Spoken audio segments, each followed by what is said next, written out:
members to silence and put away cell phones. If you need to step away or attend to personal matters, please make a motion to recess. For those participating by phone, please keep your device muted unless you are speaking. When speaking, kindly state your name for the benefit of those viewing the live stream. As a reminder, the meeting is being broadcast live. The camera is located above the clock at the back of the council chambers.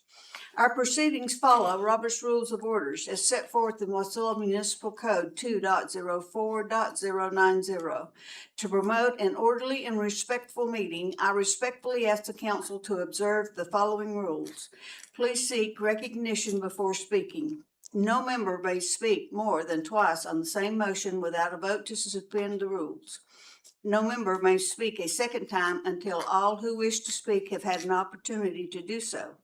These guidelines help ensure fairness, efficiency, and mutual respect during our discussions. Madam Clerk, please call the roll.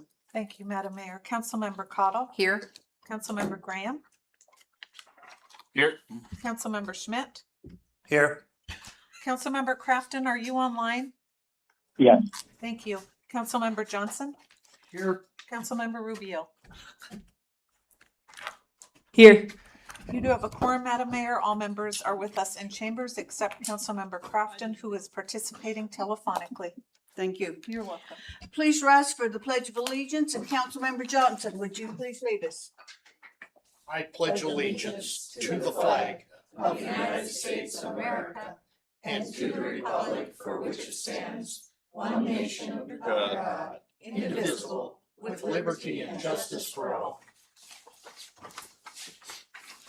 Thank you. The first item of business is approval of the agenda. Before changes are discussed, are there conflicts of interest to declare? Hearing none, are there changes to the agenda? The only change I have is to strike the executive session. Are there others? Madam Mayor, can I move 10.1? Presentation of the fiscal year 2025 comprehensive annual financial audit by Joy Mariner to 6.1?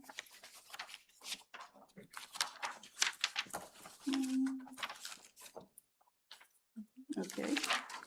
And then, Madam Mayor, through the chair to the body, and then all subsequent reports will be moved down. So we'll start with Joy, so we'll end up with 6 reports. Okay. So, is there a motion to approve the agenda as amended? Madam Mayor, I move to approve the agenda as amended. Is there a second? Rubio seconds. Is there any objection? Hearing none, the agenda is approved as amended. We are now to special orders of the day. There is one proclamation that I will read.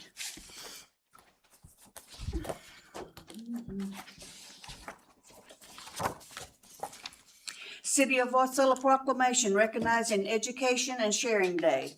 Whereas education, the cornerstone of a strong and free society, determines what we know and shapes who we are. In that light, education is more than the mere transmission of facts and figures. Rather, it must prepare children for a life of responsibility and purpose, forming and strengthening their moral character. And whereas a global spiritual leader and leading advocate for the advancement of education, the Rabbi Menachem M. Schneerson stressed that a moral and ethical education empowers every individual to realize their full potential and make the world a better place. Such an education can nurture the unity of diverse people through encouraging increased acts of goodness and kindness, imbued with the awareness that even a single positive act of an individual can change the world and usher in an era of global peace. And whereas March 29th, 2026 will mark 124 years since the Rebbe's birth. From childhood, he envisioned a world of peace, tranquility for all, and advanced the sacred responsibilities and ethical values known as 7 Noahide laws that have formed the bedrock of society since the dawn of civilization. To honor the Creator, respect life, reject violence, act honestly, value family, promote generosity, and build a just and moral society. And whereas Education and Sharing Day is observed each year on the Rebbe's birthday in recognition of his outstanding and lasting contributions toward the improvement of education, morality, and acts of charity to ensure our youth have the foundation necessary through the world, a day to pause and reflect on our responsibility to lead lives rich in purpose and fulfillment through service and good works. Now therefore I, Glenda D. Ledford, Mayor of Wasilla, Alaska, do hereby proclaim Sunday, March 29th, 2026 to be Education and Sharing Day in the city of Wasilla, Alaska, and call upon government officials, educators, volunteers, and citizens to reach out to those within your communities and work to create a better, brighter, and more hopeful future for all. Dated this 23rd day of February, 2026.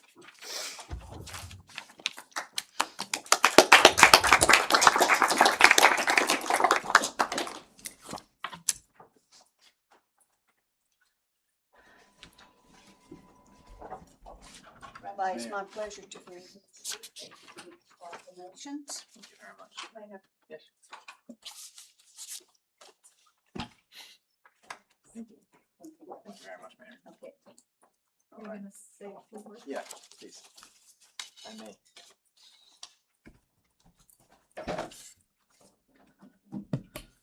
Now there's one.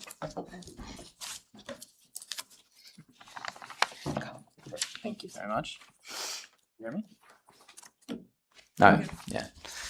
Thank you very much, Mayor and the City Council, for this special honor.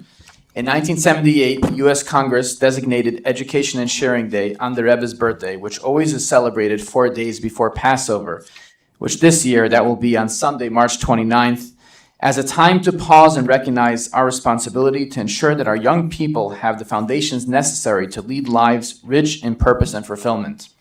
From childhood, as you just heard in the proclamation, the Rebbe envisioned a world of peace and tranquility for all and advanced the sacred responsibilities and ethical values known as the 7 Noahide laws, as instructed to Noah by God, and again at Mount Sinai to Moses, which have formed the bedrock of society since the dawn of civilization. These have many details, but in a nutshell, they are, as you just heard, to honor the Creator, respect life, reject violence, act honestly, value family, promote generosity, and build a just and moral society.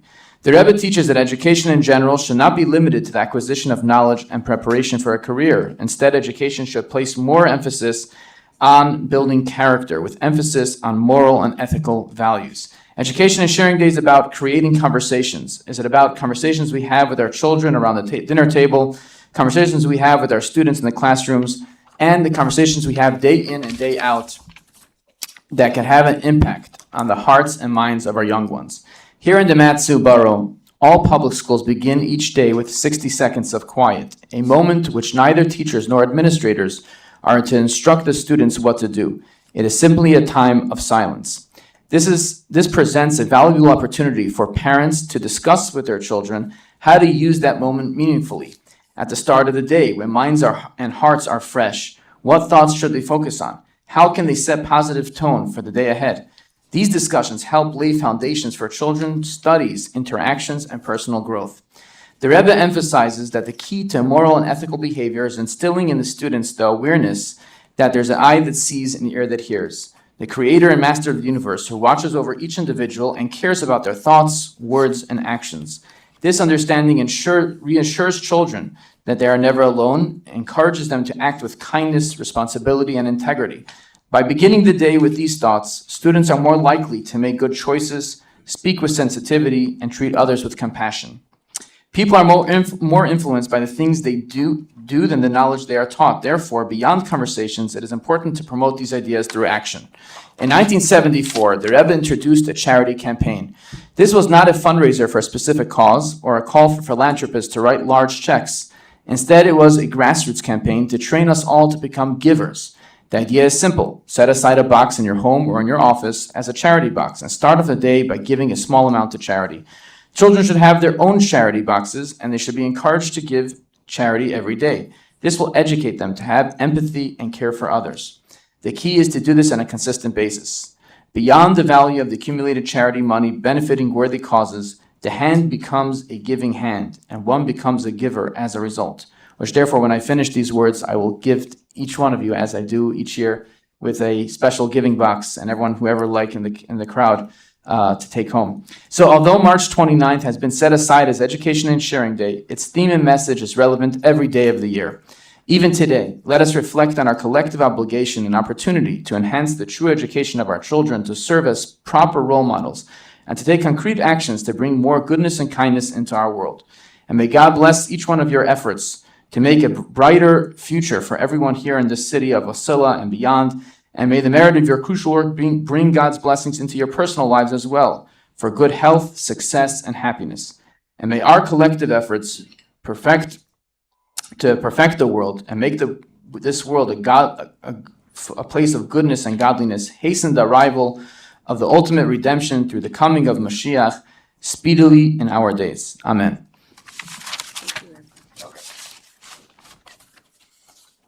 I'll give this one to each one of you. Thank you. Yes, you're welcome. Thank you, Danny. See you again.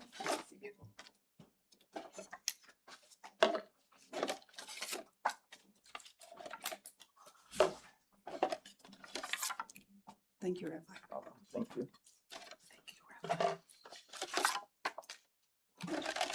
Toda Rabba, Hag Shema. I wait for that each year. The Hebrew. Zitov. You do pretty good. Maybe we should give a Hebrew class or something. Well, Alapanim, Alapanim. Oh, that's Abriti Alapanim. oh, not bad. Better than I thought.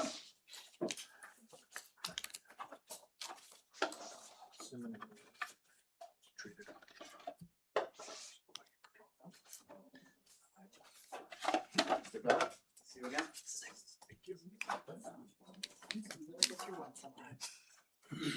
Just taking it out. She must have the mind for it.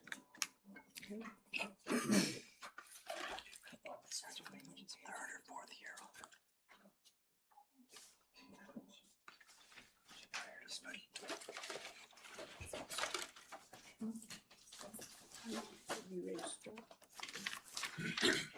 Okay, we are now at Commission and Agencies Report. Madam Clerk, would you please read the first one? Sure, thank you, Madam Mayor. We'll begin with our audit report, presentation of the fiscal year 2025 comprehensive annual financial audit, and that's Joy Mariner, BDO USA, which is the city's audit firm. So thank you, Joy. Thank you, Madam Mayor and City Council. Always a pleasure to be here with you. Joy Mariner, I recognize, I think everyone's faces, but it's lovely to be with you again. I want to just start out by reminding you I work for you as a City Council, and so it's really helpful for me that I can come and present the audit results to you. You have 3 items in your packet this month. One is the audited financial statements, which we call the annual comprehensive financial report. And the second is the audit results, which is what I'll be starting with here. It looks like this. And then the third item is the single audit report, which I'll summarize in my report, but not open. So with that, I'll start with the audit results. And if it's okay with the mayor, if there are questions that you have, please direct them to her, and I'm happy to answer them along the way. Love this to be a conversation. It'll be fairly straightforward and brief this year because the audit just overall went very well. And here we are, way before the deadline, having it submitted to you all. And we did finish this audit very timely this year. I was really excited for the results. So let's cover a few highlights. First off, the audit was completed for 2025. I like to remind you here in this first bullet point, the objective of an audit. It's to obtain reasonable, not absolute assurance. So we're looking for things that might have a material impact on the financial statement. So our opinion says that the financials are free of material misstatements. And so I always just remind everybody, we didn't test everything. You don't want to pay for me to come in and test everything, but the audit standards are designed for us to assess areas of higher risk, pay more attention to areas that may be of higher risk. And we do things like send independent third-party confirmations to, say, your banks or your attorneys. We also, and the grading agencies, we pick samples of pretty much every single transaction has a chance of being selected for testing. And then we're going to focus our efforts on areas that we think are higher risk. You can see here in the third and fourth bullet points, we did issue an unmodified or clean opinion on the financial statements and on your compliance with your federal and state grant awards that we audited this year. So clean opinions all around. Those were dated February 6th. And then I'll just say the last thing here, the last bullet point, everything that we needed was available to us. Your team was excellent as usual to work with. We were here on site back in October, November timeframe. But they really prepare things all the way starting from the end of the year in June till we issue and we test your subsequent events in January. So just want to thank them for their efforts this year. Ted has been crucial to your team, stepping in as interim finance director, and Jackie and her team they do an excellent job throughout the year, which is part of why you can end the audit well.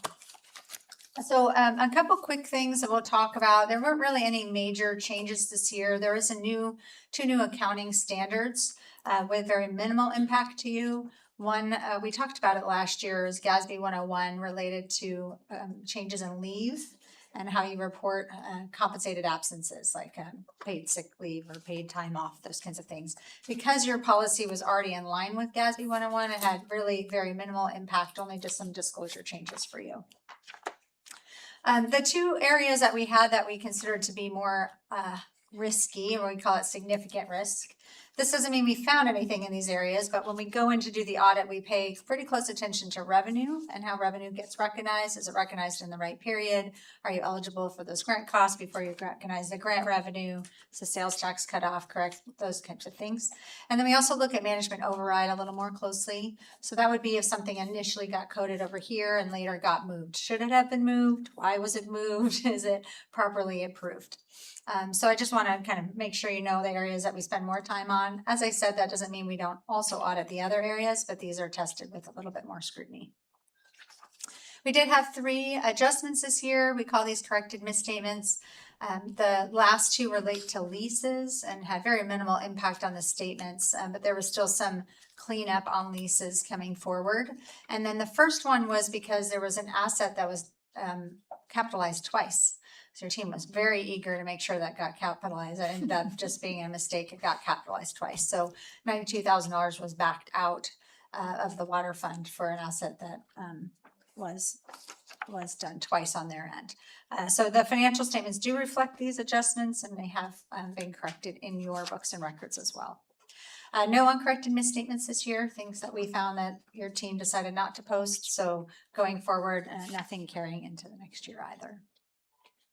And then let's talk briefly about internal controls. So internal controls are those checks and balances here at the city to make sure that the books and records throughout the year are correct. If all you had were controls at the very end of the year to fix everything, then it would be hard for you to rely on your financials throughout the year.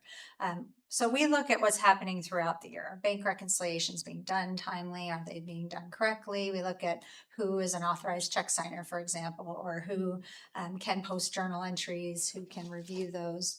And our role is really to look at risk areas and determine whether the controls that are key controls, are they well designed? And have they been actually implemented during the year? So we would ask you as council members to step in and follow up on anything that we consider to be a significant deficiency or a material weakness over financial reporting. That's what we call a kind of finding, is maybe the wording that you've heard before. Control deficiencies are things that we found them. These are things that we think that you should know about, but not something we think you as the council needs to take any action on. We did find a couple of control deficiencies, no findings as it relates to financial reporting.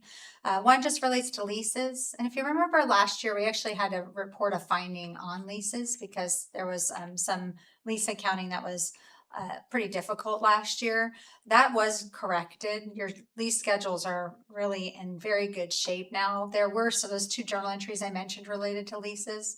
So, our recommendation there is just maybe a completeness check, because there were a couple of small leases that hadn't been pulled in this year, resulting in that change. So just a little bit more checks of what all the leases are at the city. And really, all the employees who are involved in leasing at the city can help your finance team with that. The second is a repeat of last year. I don't necessarily recommend you change this. You have very good checks over your journal entries outside of the general ledger system. But inside the general ledger system, you do have two positions that have administrator level access. Most of our clients have this. You don't necessarily want to hire a bunch of additional positions just so you can have this remediated. But our recommendation there is you continue to review and approve every journal entry as it is occurring.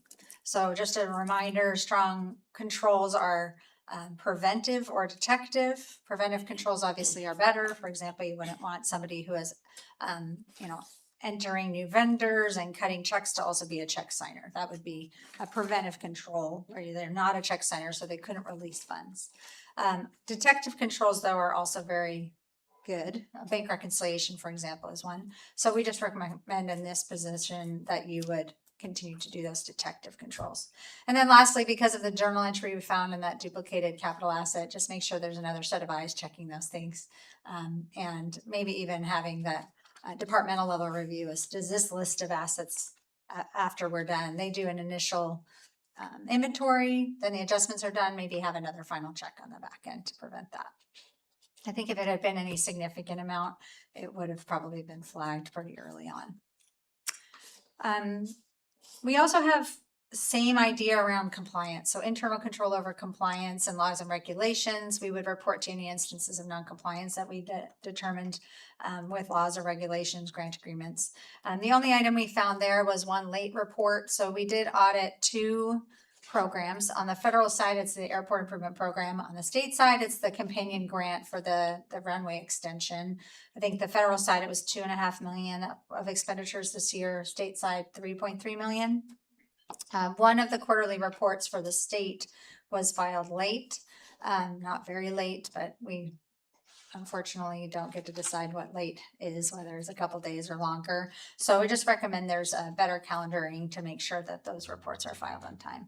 Didn't appear to be any implications of that being filed late in terms of compliance, meaning we did not report that as a qualified opinion. The state has indicated you still get your grant money, that the report was filed accurately and without any issue from the state side. On the federal side, we don't have to test whether it was filed on time, but we did not identify any issues. So, questions on those things before I pivot to just a couple key financial highlights.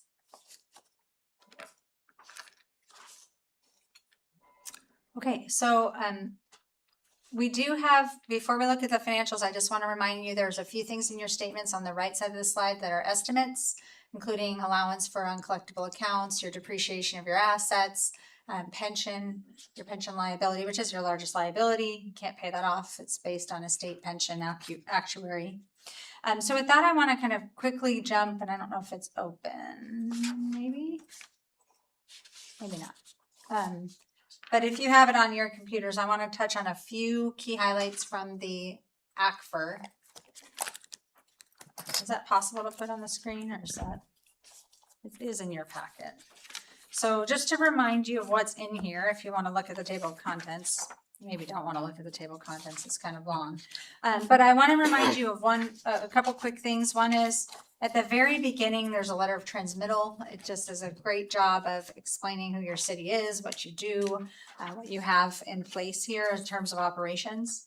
And then on page 6 to 16 is the management discussion and analysis. I know I encourage you to read that every year. I'm going to encourage you to read it again. It has really good comparative information from last year to this year and some explanations for what's happening, say, in your capital assets or in your expenditures. And then I want to cover just a couple of quick pages. Page 18, and again, I apologize, it's not on the screen, but is the statement of net position. And the statement of net position shows you on June 30th, your assets, your liabilities, and what we call equity as net position at a government. Just to kind of highlight there, you can see your largest categories of assets are cash and investments and capital assets. Some of those capital assets are depreciated, some not, but your total capital assets this year are about $135 million. So keep in mind, that's a really big number. That's in buildings, equipment, the airport, those types of things.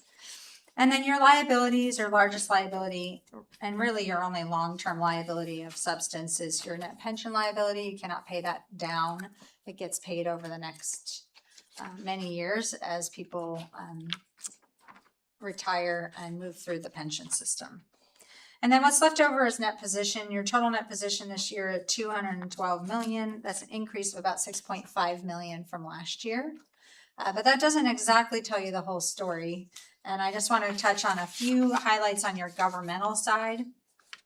So if you can turn with me to page 22, I want to highlight for you the governmental activity, which is most of your activity, your utilities and the airport and the sports center and enterprise funds. Governmental funds, though, this is going to show you the activity for the year.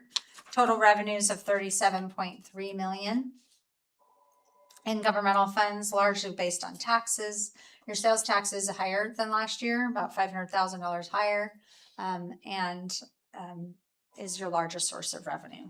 And then under expenditures, 30.8 million in total expenditures. Just want to point out that every department stayed within their budget in 2025, and that information's in the back of the statements, and you can read through those details on your own. Overall change in fund balance, $188,000 overall.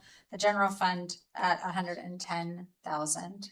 And the ending fund balance in the general fund of 56.8 million at the end of 2025. Keep in mind, as a lot of that money has been committed, about 38 million of that's been committed by you as a council for capital improvements. There's other amounts that are designated for certain purposes. So total undesignated fund balance, unassigned, undesignated, is about 15.8 million. I always like to remind people you need working capital. You need to be able to pay your bills before the granting agencies reimburse you. You have to pay your employees.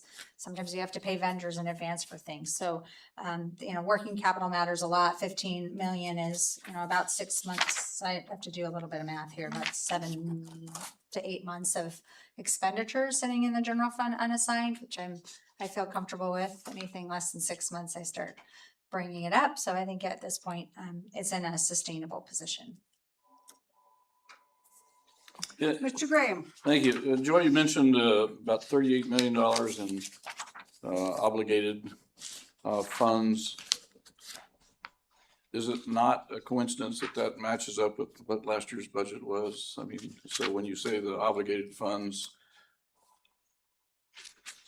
those are obligated beyond 30th of June, so those would be this fiscal year's obligated funds, is that correct? It's my understanding, and Ted can correct me if I'm wrong, but the 38 million represents the amount that not necessarily obligated, meaning it doesn't mean you've got the contracts in place, but it would be approved by the council in a capital budget for use on those capital improvements.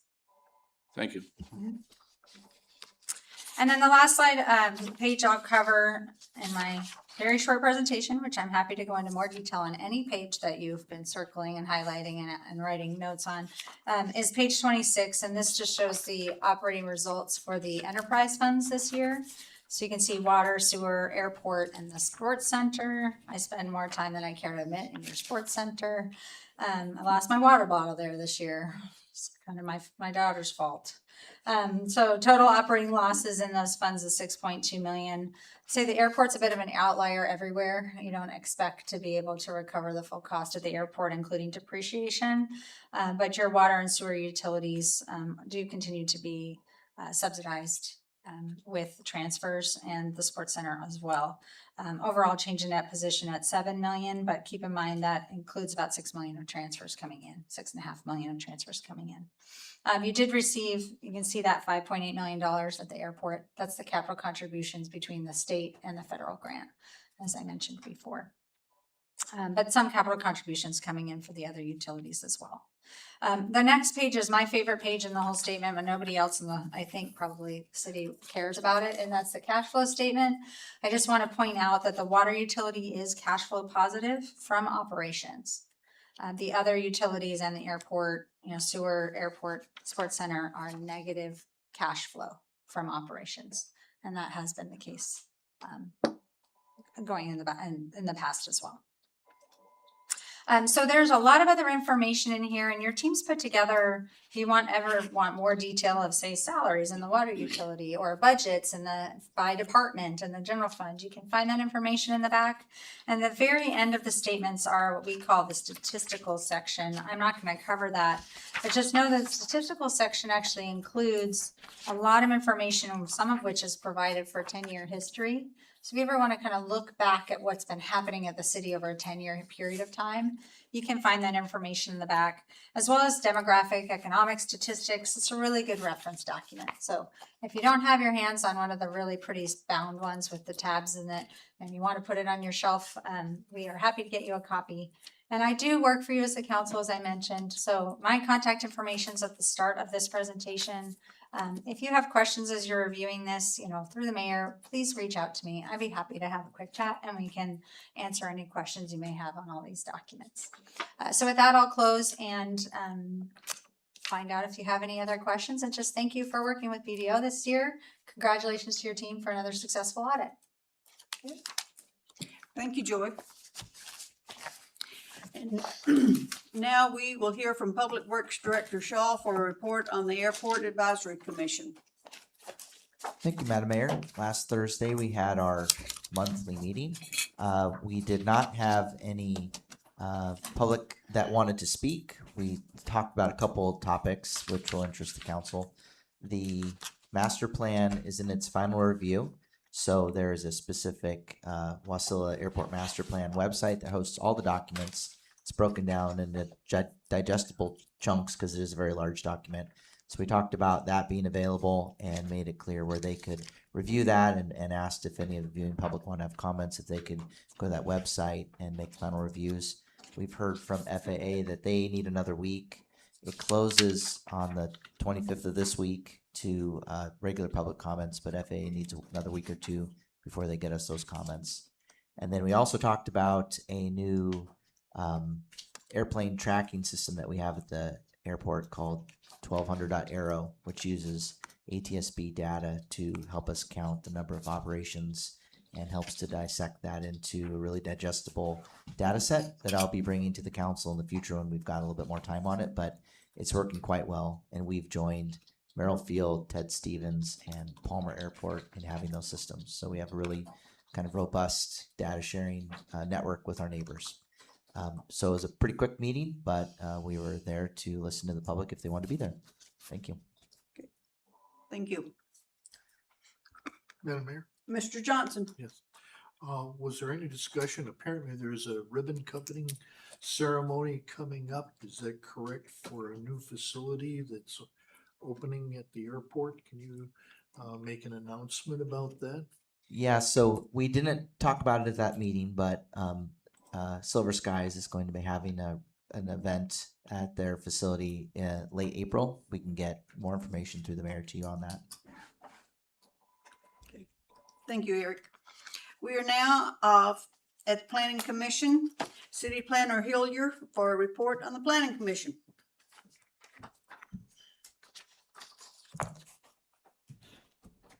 Good evening. On February 10th, we had our planning commission meeting. Yes, State your name for the record, I'm please. sorry. My name is Jennifer Hillier. I'm the city planner for Wasilla. We had our planning commission meeting on the 10th. It was not short. The commission received a presentation from Public Works, which was the same presentation that was given to you earlier that or the day before, actually, including updates relating to infrastructure and coordination with upcoming transportation projects. We also had a presentation from Matsu Valley Planning Transportation, the MVP, the same presentation that was given to you the day before. We discussed potential scoping comments and future legislative action related to capital improvement priorities. We also had a quasi-judicial public hearing on a CUP for, it was a request for 24-unit multifamily residential development in a commercially zoned piece of property. The commission received staff analysis, written and oral public testimony, and evaluated the application against the conditional use criteria in Title 16. Following the deliberation, the commission voted to approve the conditional use permit, subject to conditions of approval. And also, the commission reviewed routine communications, including permits and code enforcement updates. Tomorrow we have our regularly scheduled meeting. We will receive a comprehensive plan update, which you will hear tonight.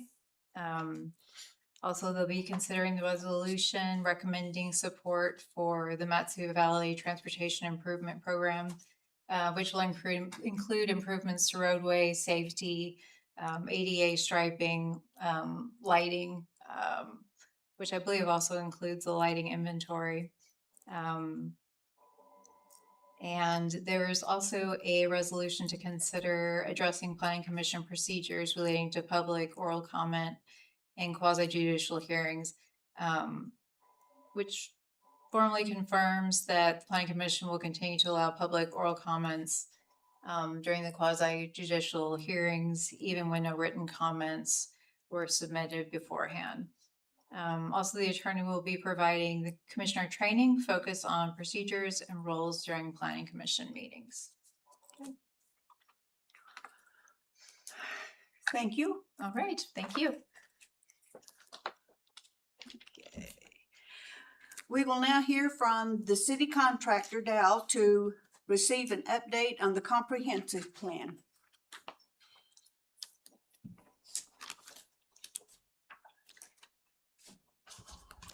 Good evening. My name is Laquita Chmielowski. I am the Land Use Planning and Civil Design Lead at Dow in Anchorage, and I'm the project manager for the Wasilla Comprehensive Plan.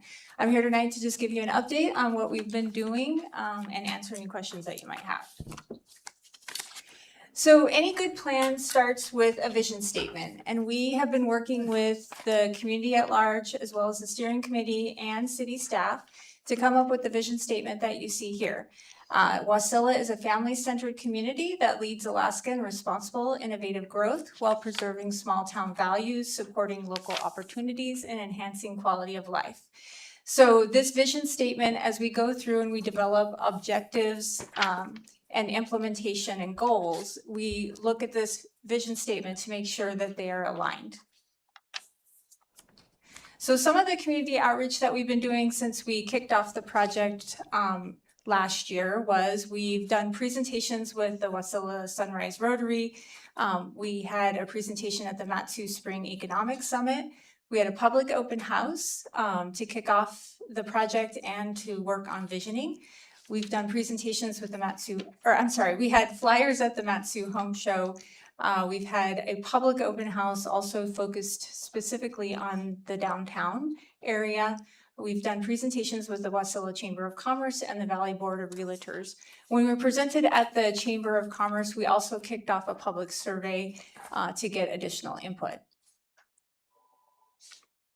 Through that work, we've developed a steering committee of approximately 13 people within Wasilla, from all different walks of life within Wasilla. So some people on the steering committee are new to Wasilla, while others have lived here for a long time and were actually involved in the 2011 comprehensive plan.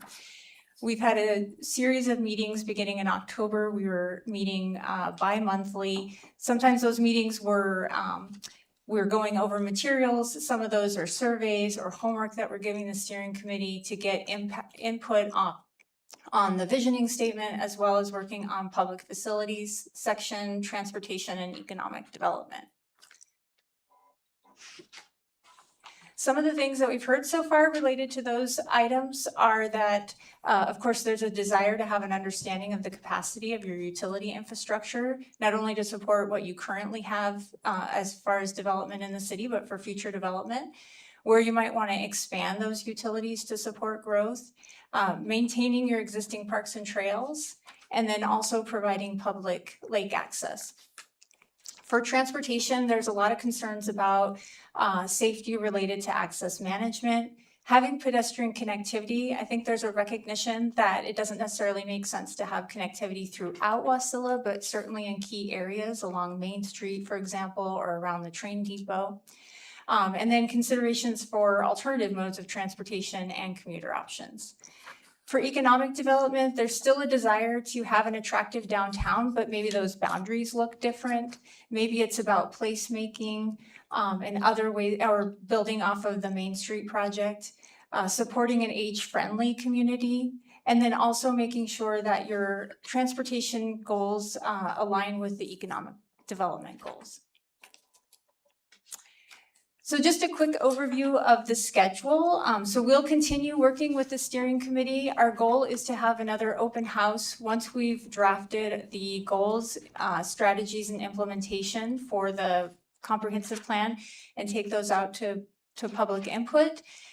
From there, we would be drafting the plan. And that would again go out to the community, as well as we'd likely give you guys updates, as well as the planning commission, and then finally working towards adoption in the winter. I would just ask that people realize that as we go through this, the public engagement piece is a little bit fluid, so the schedule may change just to make sure that we get all the input that we need. So we do have a project webpage. It's wasilla2045.com.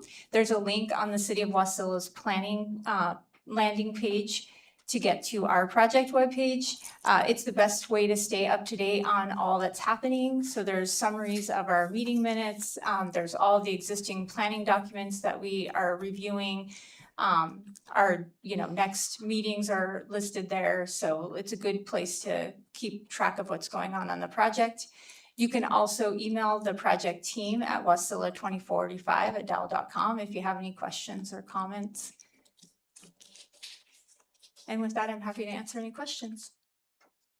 Mr. Graham? Thank you, Madam Mayor, and thank you for the update. I'm looking at the vision statement, and I'm a bit not in alignment with the vision statement. Maybe a good way to do that. Wasilla is a family-centered community, which is true, but we're also a very well-balanced community that realizes that our survival depends on retail. And I don't see anything in here that talks about that balance between, family values and retail values. I mean, we spend 70% of our time here at the council dealing with business issues and very few dealing with family issues, not because we don't care about families, but because we make sure that families, aren't negatively impacted, by business, and likewise that business isn't negatively affected by residential development. I mean, is this the final take on the vision statement here, or? It's the one we've been working with on the plan. I mean, there's certainly opportunities to continue to comment on the plan. The vision statement came about through, like I said, the open houses, working with city staff, working with the steering committee. But until we submit a draft plan to go through the entire adoption process, I mean, there's still opportunity to provide input and comments. Let me ask that question differently. So will the committee re-look at this vision statement anytime between now and when the draft plan is published? Are you saying the city council or the steering committee? The steering committee. The steering committee has been looking at the vision statement all along. Okay. All right, thank you. You're welcome. Ian, do you have any questions? No, Mayor. Thank you. Okay, thank you. Thank you. Okay, we are now to Safe Streets for All project presentation. From the Matanuska-Susitna Borough representative on their Safe Streets for All.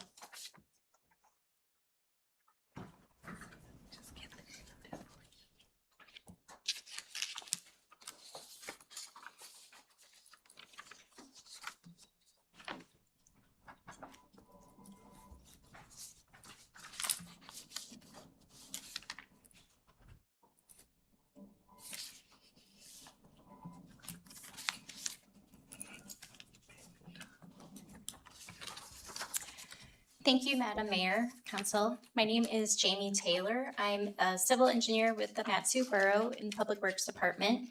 And I am the Safe Streets for All project manager.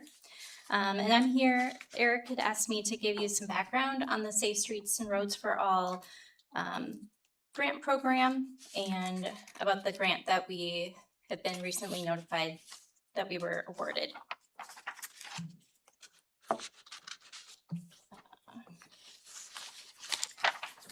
So the Safe Streets for All program was established through the bipartisan infrastructure law, and it provides financial support for planning, infrastructure, and projects to prevent death and serious injury on roads and streets for all roadway users. And the program funds regional, local, and tribal initiatives. And note that's not state or DOT is not eligible for these grant funds. And the program has $5 billion to be spent over 5 years. So from 2022 through 2026.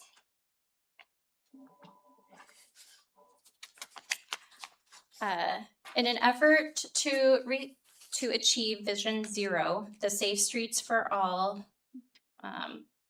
program utilizes the safe system approach. And this approach is a shift from traditional or previous approaches. There are 5 principles and 5 objectives of the safe system approach.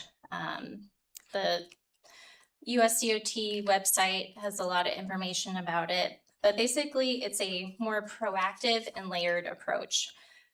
It's kind of like the Swiss cheese model.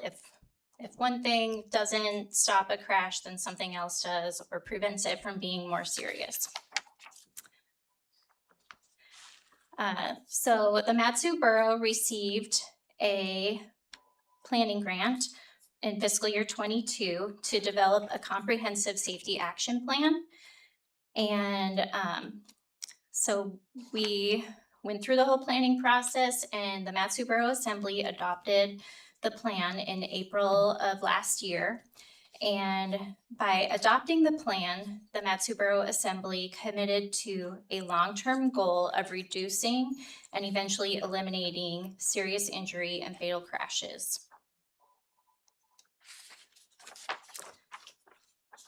Part of the process to develop our safety action plan was public involvement. Our consultant put out a safety survey, and one of the themes that emerged from the survey responses was the need for more and better maintained places for pedestrians and non-motorized users. Our consultant also analyzed crash data that was collected between 2018 and 2022. That was the crash data that was available at the time. And so over that period, there were 216 fatal and serious injury crashes. And bicyclist and pedestrian crashes accounted for 7% of those serious crashes, but represented only 1% of road users. So bicyclists and pedestrians, also known as vulnerable road users, are overrepresented in the serious and the serious injury and fatal crashes. Crashes are concentrated in Wasilla, particularly along the Parks Highway, the higher volume roads. That's just where they are, not necessarily anything to do with Wasilla itself. And then this slide shows the rate of fatal crashes per capita and per 100 million vehicle miles traveled as compared to communities with similar demographics and climate. And of the communities analyzed, the Matsu Borough has the highest rate in each category.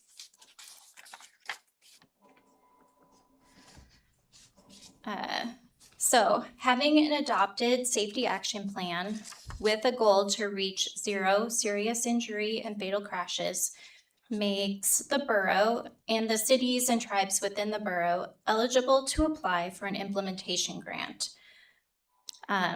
So we met with the city public works departments and decided it would be in our best interest to develop a joint application so that we wouldn't be competing against each other. And a group of projects were selected that focus on safety around schools for non-motorized users.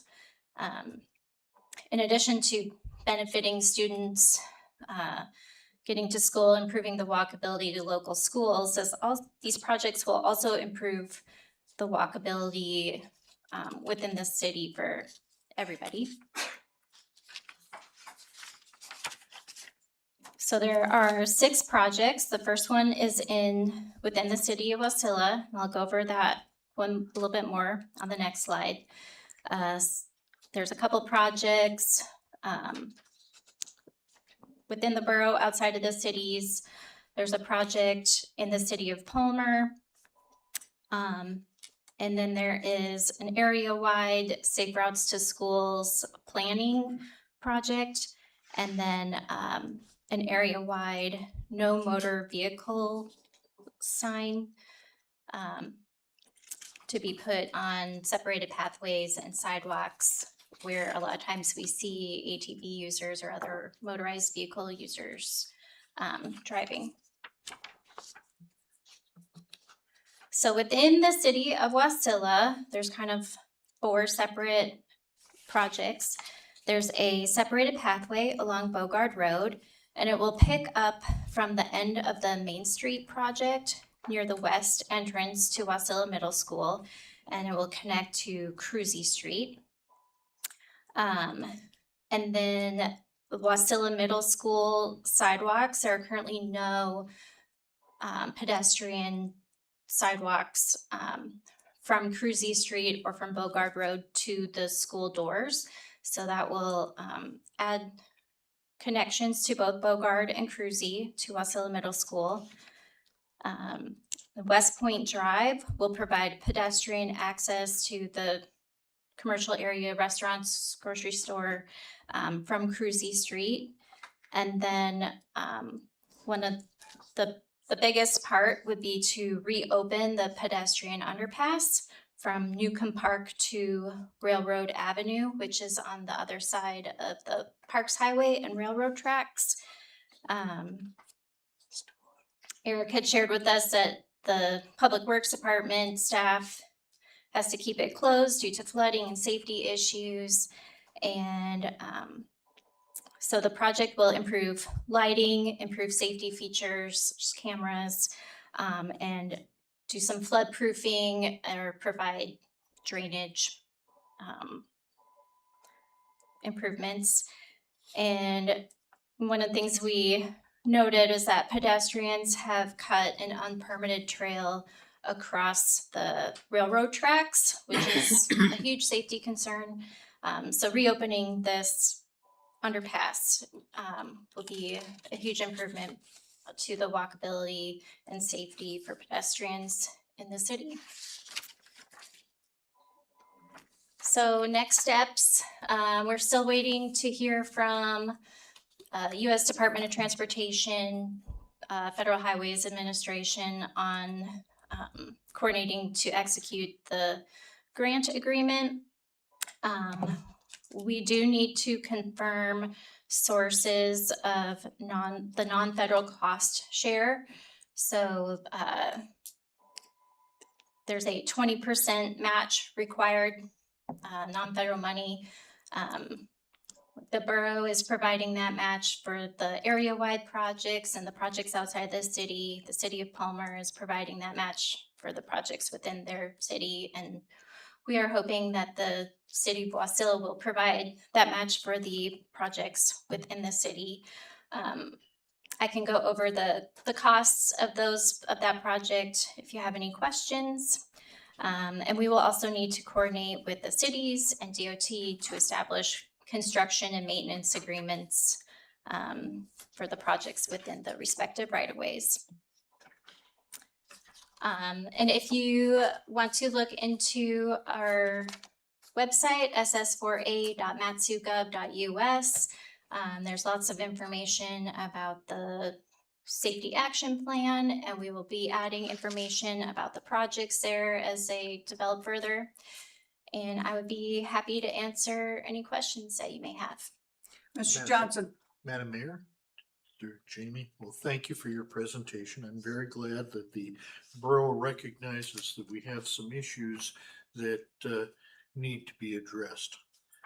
I think one of my biggest frustrations in my tenure here as a city council is I've identified several major issues that I think are safety, and I've tried to go to the borough and have talked to numerous people, and it seems like they fall on deaf ears, even if the fixes are very simple. Who is it that we should be contacting, and how is it that safety issues should be raised to you and the borough so that we can make fixes?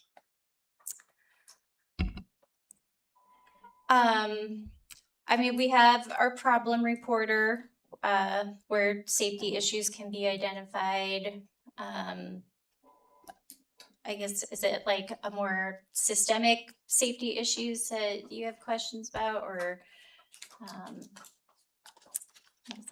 In general, the issues that I've had have been very specific. And seemingly the specific actions, although they would be very simple to take, just are falling on deaf ears within the borough. Very simple things like speed limits in school zones, and the issue with where the speed limit signs are placed, causing total confusion to drivers driving through schools. I'll give you one example. You have a 20-mile-an-hour speed limit sign. 100 yards away is a 35-mile-an-hour speed limit sign, and 100 or 200 yards from that is the end of the 20-mile-an-hour speed limit sign. So what does somebody come? They come around the corner at 45 miles an hour. They see the 20-mile-an-hour sign. They slow down to 20. What do? They see the 35-mile-an-hour sign and speed up, only to realize they're still in a school zone. That's crazy. Move the signs, okay? But that, I've gone 3 different places, and I wish I had their names to tell you that. That's just one example. Other examples are, we should have crosswalks where the students are obviously going across major roads to the school. Again, how much is it going to be to put crosswalk signs and stripes across something like the Wasilla-Fishhook Road, when you have lots of kids crossing that road to an elementary school? So it is, I would like to have you focus on some place where people can make their recommendations, where they will be heard and actioned upon. I think that would go a long ways towards fixing some of the minor little issues. Thank you. Go ahead. So again, we do have problem reporter, where if you have an issue with, if you think there's some signs that are not in the right place, you can drop a pin in problem reporter and explain the issue, and those requests go to me. Wasilla-Fishhook is a DOT road, so the borough doesn't have any say over where crosswalks can go, although I am part of the Safe Routes to Schools Committee, which is made up of people from the borough, Public Works and Planning, and the school district, and DOT. And we talk, we're working on trying to standardize signage and things in school zones. If you let me know what road that 35-mile-an-hour sign is, I can look at it tomorrow when I get back to the office. I think you just answered the question, in that there seems to be no coordination then between the borough and the state on a state road. We don't even know where the state roads are, Okay. assuming that they to be borough roads. So again, there seems to be no real way of reporting safety problems to the right person to solve the problem. So on Problem Reporter, if you put in a request on a state road, it will get forwarded to the state. The state also has their own kind of reporting program, but if you don't know it's their road, then you don't know to go there. Also on Problem Reporter, the roads are color coded. So if it's red, it's a borough road. If it's purple, it's a state road. If it's, I think, orange, it's a City of Wasilla road. So again, I guess Problem Reporter would be the place to go. Mr. Gray? Thank you, Madam Mayor. Thank you, Jamie. Interesting presentation. On your slide, fatal crashes per capita, it says fatal crashes per capita and per 100 million vehicle miles traveled. Exactly how long does it take the borough to get to 100 million vehicle miles traveled? Because this says it's, average by year over a 5-year period of it. Yeah. Is that number of crashes in 1 year? Or is that, I don't, So or it less than a would, year? I mean, that's a lot of miles. yeah, so it would add up all of the miles that every single vehicle drives on roads within the study area. And once again, So do we do 100 million vehicle miles in a year in the borough? I don't see it based on the study area that you had outlaid there. I guess I don't know how many, but we have 2.2 fatal crashes per 100 million vehicle miles. And we had 57 fatal crashes within the 5-year period. So I guess it's Interesting, because the study area looked to be considerably smaller, but yeah. interesting to know, because I know here in Wasilla, I think at corner of Main and Parks Highway there, they say on the weekend, you're about 85,000 cars a day, I think is the last number I saw, so. But I don't know how many miles those vehicles are traveling, so thank you, appreciate your presentation. Ian, do you have any questions? Not at this time, Mayor. Okay, thank you. Thank you. Okay, we will now hear from Melania Halverson with McGrath Human Resource Group on the compensation and job classification study.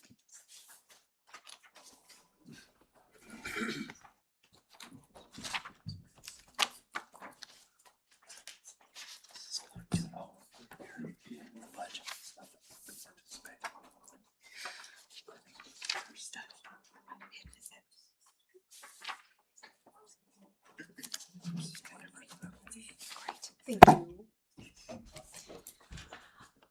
Good evening to the mayor and to the council. My name is Melena Halverson Mays. I am senior consultant with McGrath Human Resources Group. And this evening, what I would like to do is I developed a brief presentation that walks through a final report that we have developed for the city.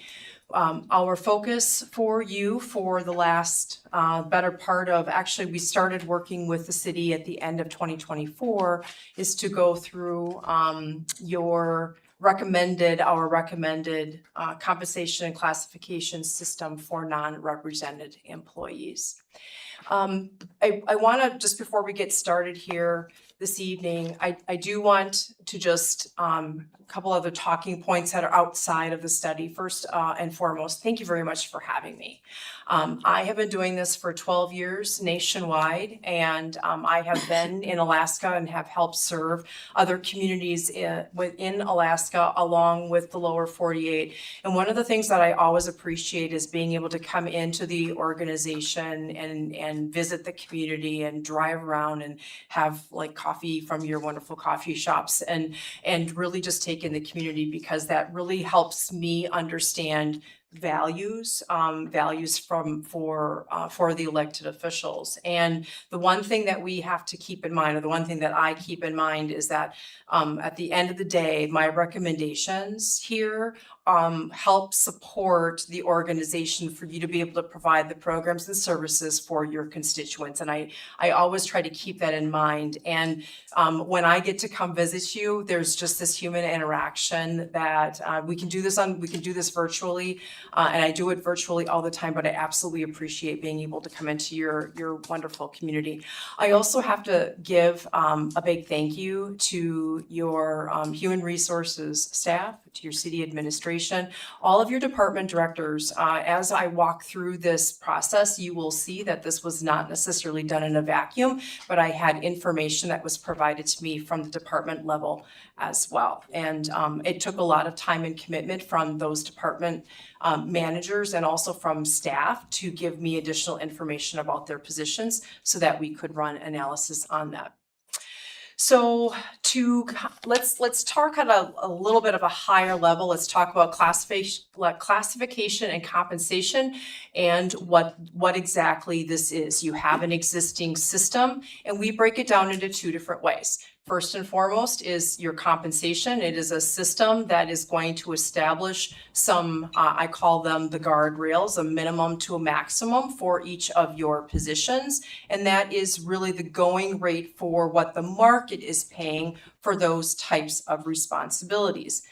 Then we have the classifications side of it. And when you walk through this evening, you're going to see that I do have some classification changes. That's not to say that the positions have changed. We're simply just making some recommendations to title the positions a little bit differently. And so the classification side of this is your job titles that have been perhaps repurposed a little bit or have been modified a little bit. It's based on the qualifications of the position. It's based on what they're doing, what their education requirements are. There's a number of factors that we review to develop this. But the one thing to keep in mind that it's about the position, not the person. And sometimes that's a little bit difficult to do in these studies because your human capital is so very vital to you, and you are always thinking about who holds those positions. I'm looking at it from a little bit of a different lens. I'm looking at it from a systems basis, so mine's a little bit more objective and a little bit more removed, and that really is just part of our process. But that is what we have done here for you. In order for me to have more meaningful recommendations for the organization, we like to do a little bit of a deeper dive into your human capital. And so we look at or consider human capital from the HR lens. And it has really been a struggle for recruitment and retention. Probably it started before COVID, but COVID really ramped things up. And so organizations have been struggling in the public sector, being able to recruit positions and be able to retain them. And that has been happening. We've been watching the numbers of individuals and their tenure in an organization. Slowly, it's been chipping away here for the past decade.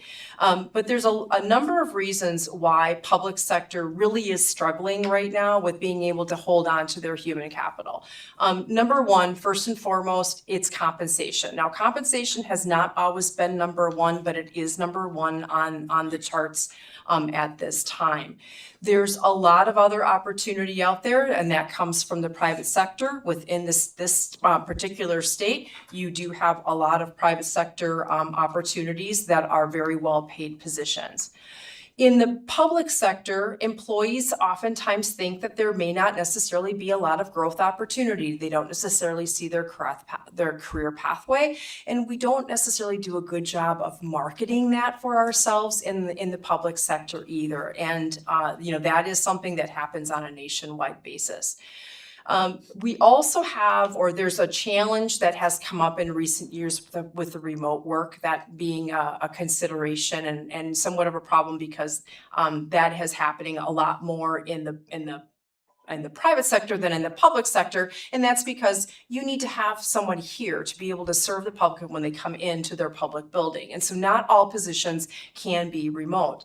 The last one, and I'm saving it for the end, is the poaching, because that is something that is real. You probably have experienced it yourselves as an employer, where all of a sudden the government next door decides that they want to pay for your person, and they're willing to, pay a higher salary for it.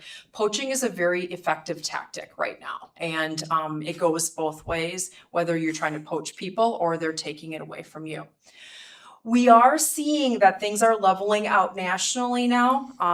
It seems that the market is calming down a little bit. There's a little less job hopping going on. We are considering it a little bit fragile at this point because there are still various industries that are very, very difficult. And sometimes it really depends upon who's coming into the workforce. An example is going to be, it's not necessarily anything that we studied here with the project, but water, wastewater. There are more people that are leaving that industry than are coming in. And so we are starting to see things settle out, but I don't necessarily think that we are through all of our difficult times.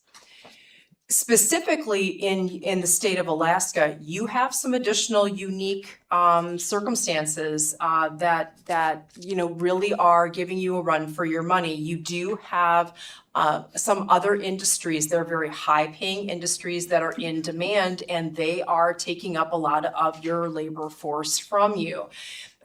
The construction has helped in the last couple of years. You've had some pretty significant growth with that, but with that then comes higher wages. And so that puts some additional pressures on the wages that you're wanting or needing to pay your human capital as well. So we are seeing that's a true it's a true impact, and that is why we recommend to our clients to be doing market updates of about every 3 to 5 years, because within about that time frame, you can capture what's going on within your respective market in your various industries, because some industries, they will ebb and flow.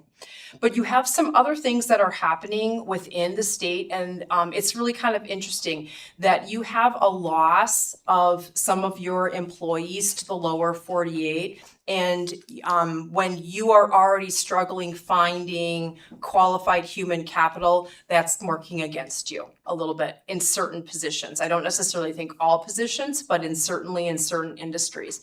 And the other thing that's really kind of interesting here when I was out on your state's Department of Labor website is that they're estimating that about a quarter of your workforce in the state right now is coming from outside of Alaska. And that makes then what's happening down in the lower 48 even more important here. It's not just isolating to Alaska what's happening in the lower 48, because what's happening in the lower 48, they have a demand that they want to bring up here, and with it then they, the sense of adventure, and I want to come to Alaska and it's beautiful and I want to take advantage of my natural resources, but then I also want the money.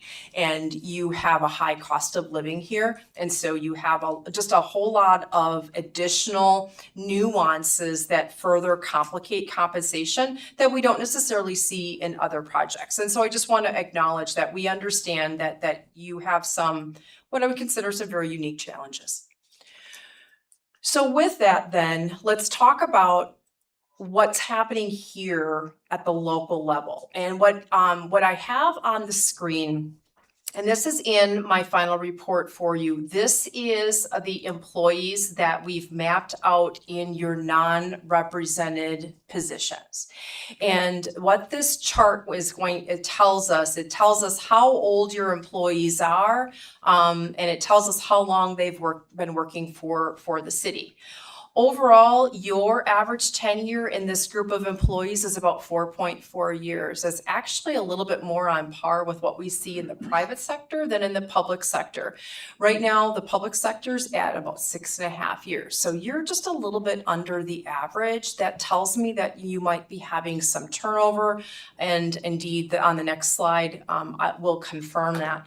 But what is also really interesting here is how old your employees are. And so what I've done is I've taken some broad brush strokes here with the ages. And so you've got about 36% of your workforce that's age 50 and over. That means that this group of folks, they're going to start thinking about retirement. They're thinking about over the course of the next decade, and I know that they have to be a certain age in order to qualify for the PERS retirement, but those that are still in their 50s could leave a little bit earlier if they do so desire to do that based upon the type of position that they have. So you have to be thinking about how are we going to be able to backfill those positions when those people go? Because this is not even just considering standard turnover. This is people who stay until retirement. You know that you're going to have to backfill about 1/3 of your positions here over the course of the next decade. The other really interesting part about your demographics here is that about 1/3 of your workforce is under the age of 40. And that group of people, they are much more mobile and they are willing to go chase the dollar. That means if the community next door is paying $1 an hour more for the same position, and it's not necessarily an unreasonable drive for them, they're going to go. And that really is what the workforce is looking at right now. The generation of the workforce has absolutely changed from what we've experienced even a decade ago. And we can't forget that we are a much more mobile generation. And so the older generations, we are willing to go places as well. So you've got what you have going on here is, you've got more tenure as people are aging, but you don't have a lot of tenure here in your organization. And when I look at your demographics, and this is a chart of all of your employees that averaged out the 4.4 years, 75% of your workforce has been in their role for less than 5 years. Which means that what's happening is, and we talk about limited financial resources, what's happening is that you're putting a lot of money into training costs, and you've got a lot of turnover costs. You might even have some overtime costs depending on type of position that this is. And instead, we should be looking at base wages, which is what we studied here for you. After we got through all of the classification work, we studied the base wages. And really, what can we do? How can we set those salaries to help better ensure that the city can retain its personnel a little bit longer? So that is really one of those goals that we have for you. So when we do that, before we even get into the market data and our findings, we have a conversation about compensation philosophy. And that really is the strategy that the city takes and where in the world we put you and your wages against your market. Now, historically, organizations, they really have 3 options. You can be above the market. You can be a leader of the market. You don't have to be number 1, but you can be a leader of the market. You can come in middle of the road or average, which is what a lot of organizations do. They say, that yes, we understand that we want, that we need to fill our positions, but our tax base or our constituents only will allow us to really pay the average. And then there's some organizations that pay under the average. And if you are one of those organizations, chances are you're a training ground. You're going to continue to have some high turnover. Now, I understand that the city's traditional compensation philosophy historically has been establishing you at the 75th percentile. And what that means then is that with the array of market data that we collect, then we're going to help ensure that Wasilla would be placed at the 75th, which means really only about 1/4 of those comps are going to be paying more than you. So that would put you very competitively high in the market, not necessarily the highest. While we were working through that, we studied the 50th, the 60th, the 70th, and then ultimately the 75th, because we weren't really sure where we knew that you thought that you were at the 75th, or that it was described that you were at the 75th, but we weren't really sure if you were or not. So everything that you're going to see now in the next couple of slides is based upon the 75th percentile. So now let's talk about your project. What in the world did we do? We started very strategically. Your human resources department decided that we were going to start with job descriptions, and so we met with all of your departments. We talked with them about what each of the positions were responsible for, and then we asked for the employees to complete what's called a position questionnaire. So the employees that held the positions actually gave us this information, and then we asked for the department directors to review the position questionnaires to make sure that no one misunderstood a question, no one overinflated anything, forgot anything of that nature. And from that position questionnaire, then we updated your job descriptions. Okay, so your job descriptions then were reviewed by the departments one last time, any type of slight modifications, and then those came back to McGrath so that we could look at them in final form, and then they were finalized. So all of that initial work was done at the first part of the project. It was after that then that we started working on the compensation. And so by that point, we were well into 2025. So what we did then was we took a look at your salary ranges, and we went out to market. We collected market data from various parts of the state of Alaska as your comparable market, and we based we built recommendations on that market data with that position analysis process that we worked on. So these are the public comparable organizations that we utilized. So when we start talking about your market and you ask, well, who is that market? We are talking about these 6 communities. And these communities were provided to McGrath directly from the city.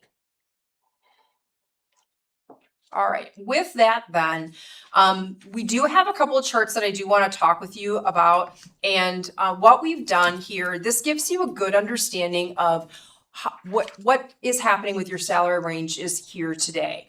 And so when we run analysis, we take the minimum, we look at your midpoint, we look at your maximum so that we can see the totality of your salary ranges and are there any specific trends that are happening. Now, when we did that, we studied the 75th percentile. So what we did was we took your salary ranges, compared it against the 75th percentile of the minimum, the midpoint, and the maximum, and that is what I'm showing you here this evening. So in this first graph, this is your published minimums against the rest, those other 6 communities and their established minimums. And what we found here is that 64%, so almost 2/3 of your positions are holding well in the market against the minimums, okay? Now, the white category, they are considered market competitive, but they're on the cusp. They're on the cusp of falling under the market, which is why we have color coded them. I call them at risk. And then the ones that are in orange, those are positions that are too low to be market aligned at this point. They're too far away from that market data point. That makes up about 24% of your positions. So at the minimum, it looks really good.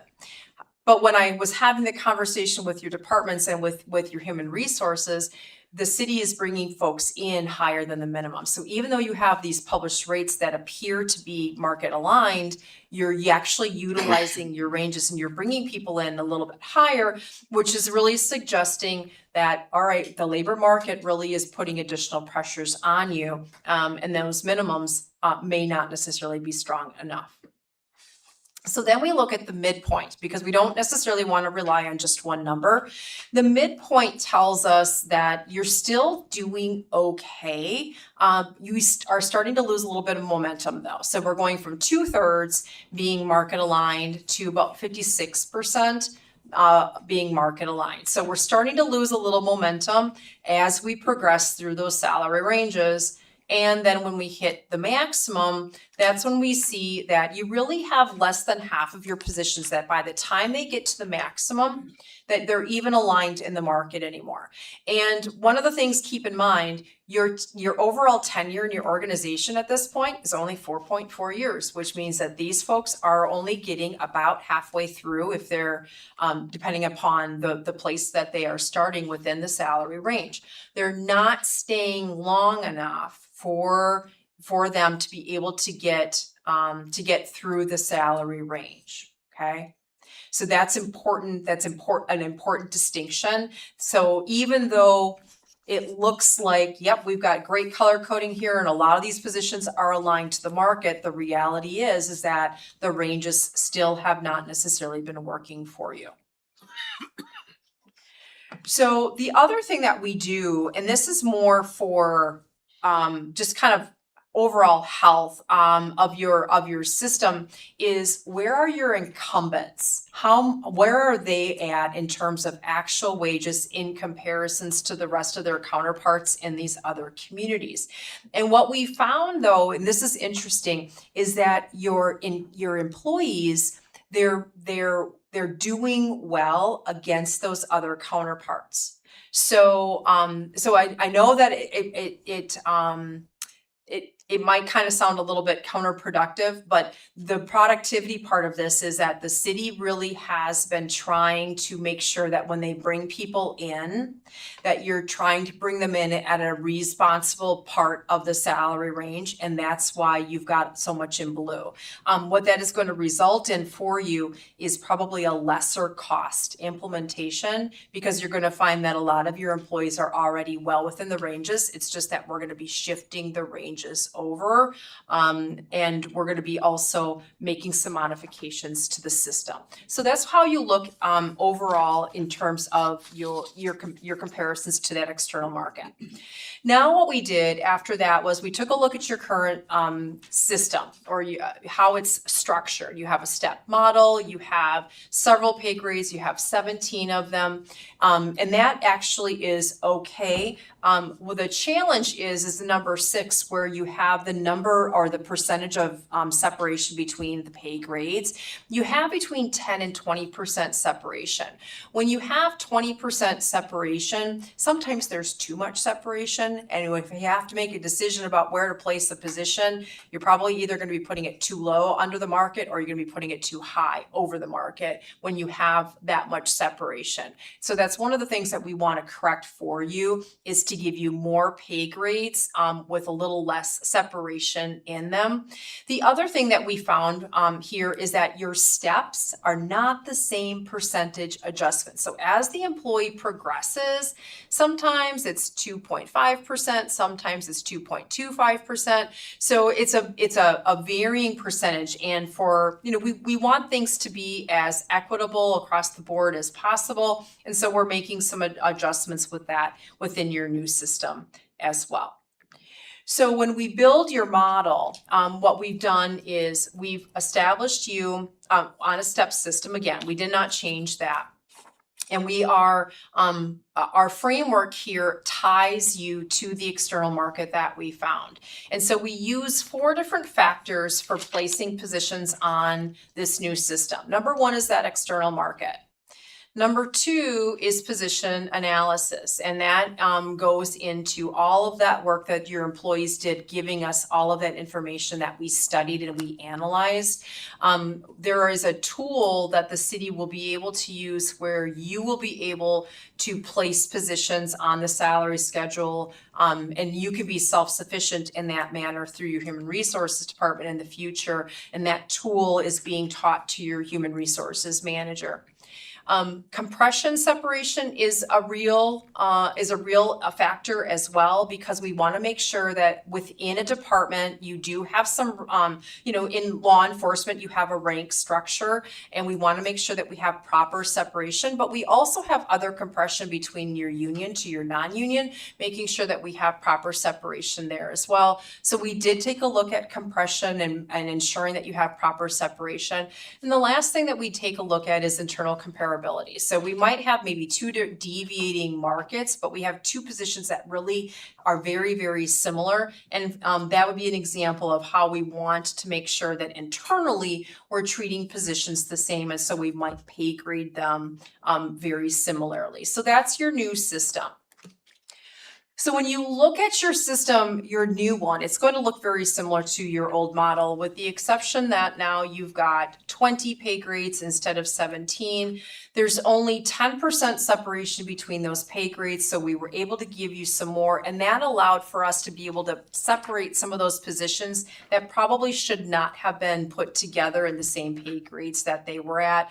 And we consistently cleaned up the step percentage values so that everyone's getting the same percentage increase. That's certainly going to help with your budgeting in the future. The increment changes how the employee progresses. That in of itself, we do not intend to change. Sometimes one of the questions that we get, and because we did study the classification here, and there's always a concern about whether or not this is going to trigger a termination study with PERS, and we are not intending to change the positions themselves, just simply how we've analyzed them and how we title them. What you see on the screen here are the 13 different areas that we use when we are studying these positions to ensure that they are properly classed. And this is the very tool that we will be teaching the city if they want to maintain the system themselves. All right. With that, I am going to just kind of move ahead here onto classification updates.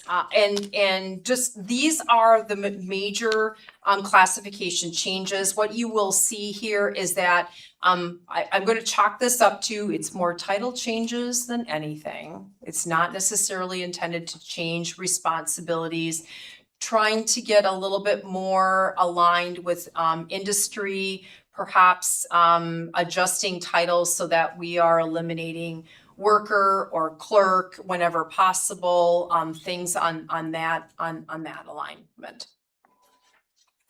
The final thing to talk with you about here, just real briefly, a high-level overview of the Fair Labor Standards Act. This is whether or not a position is salaried or hourly.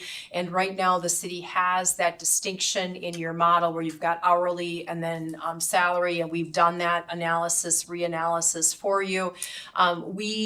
We do spend quite a bit of time taking a look at this and making sure that we feel confident that if the city needed to defend your exemption, whether or not you would be able to do that. And that really is the premise. If we don't feel that you can defend an exemption claim, then we are going to recommend that that position be non-exempt.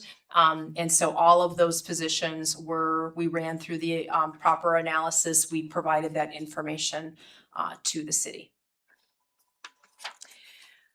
Managing the system is incredibly important. We do have some recommendations in the body of the report, and this will be for the city's consideration in the future. We've got just a couple general thoughts here on this. First and foremost is grab an economic indicator. Be consistent about that. Do it the same time each year so that you're not changing all the time. And I know that you have an additional layering of collective bargaining here with impact on that. And so it's easier said than done. But what I would say is just try to be consistent with that local economic indicator and try to do it at a very consistent period of time. And as your collective bargaining comes up, we can take a look at, all right, do we have any compression factors that we might need to further tweak your non-represented units? We want to make sure that your salary schedule then is adjusted by that economic indicator each year. And then we also want to make sure that the employees have that incremental adjustment. That is certainly going to help when they see how they can progress through their salary range. Making sure that they can see that pathway is going to be important for them. It's an important piece of retention. And then the final recommendation that we have on managing your system is every 3 to 5 years. I mentioned that earlier. We do know that there are some ebbs and flows of the market. There's ebbs and flows within industries. If you can do that about every 3 to 5 years, you should be able to capture those ebbs before you start having significant turnover considerations. There are some metrics that human resources can maintain, and that metrics is usually, if you can maintain those metrics or start those metrics if you're not already, those metrics can be a real good indicator internally of do you have an issue with a specific position as well.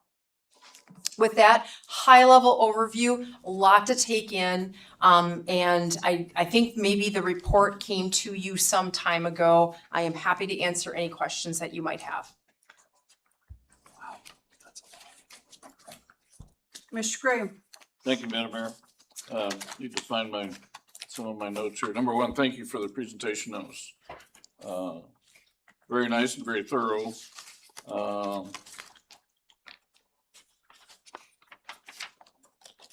So when you talked about public comparable organizations, I know you said these were organizations that were given to you by the city. How come there are no boroughs in here? I mean, the city is in this weird size where we're larger than most of these other cities with the exception of Fairbanks, and similar in size to many of the borough organizations and have many of the same functions that the borough organizations have. And boroughs, for whatever reason, don't have near the retention issues that cities do. Why were boroughs not studied in this thing to try and find answers to essentially concerns that the city may have? Sure. So I guess I cannot answer how, in finality, how those six were determined. It is my understanding that these were these six that were identified by the city are historic and that have been used in the past in some capacity, whether by either previous studies, previous negotiations. Now, I will say that when we talk about comparables, excuse me, we are, we would say, who's in your local market, right? So we understand your local human capital, but we also have to be thoughtful of who's providing similar service, who might have similar tax base, things of that nature. I speculate, and it's speculation only, that had something to do with the six that were given to me. Okay. May I continue? Yes. Thank you. So when you talk about job classification updates, some of the functions that the city has, the administration has laid out very similar to a military organization, where you can tell immediately by the title of the person where they fit in the management decision chain. So for instance, I just choose the first one here, administrative aide to the city clerk. You want to change it to assistant city clerk. Well, there's a city clerk has some very, very specific responsibilities, and effective city clerks have a hell of a lot of experience and a hell of a lot of training that go into that, and their assistant will spend a tremendous amount of time and training on a professional level and on a personal level to be able to advance to that, city clerk position, or to be able to apply for that city clerk position. So I think calling somebody an assistant city clerk right off the bat, when essentially they are an administrative aide. I mean, that's their function is to deal with the whatever the clerk decides they need them to deal with to help the office function. I mean, so they're there to help the office function, not necessarily to provide functions that the clerk provides, which are very specific sorts of things. And, and down here you got Matcom assistant manager and records and communications manager. I mean, those are, kind of fall into this paramilitary thing again, where you can look and see exactly what someone's responsibilities are by their job title. So I'm not quite sold on that. I appreciate it, but I'm not quite sold on it.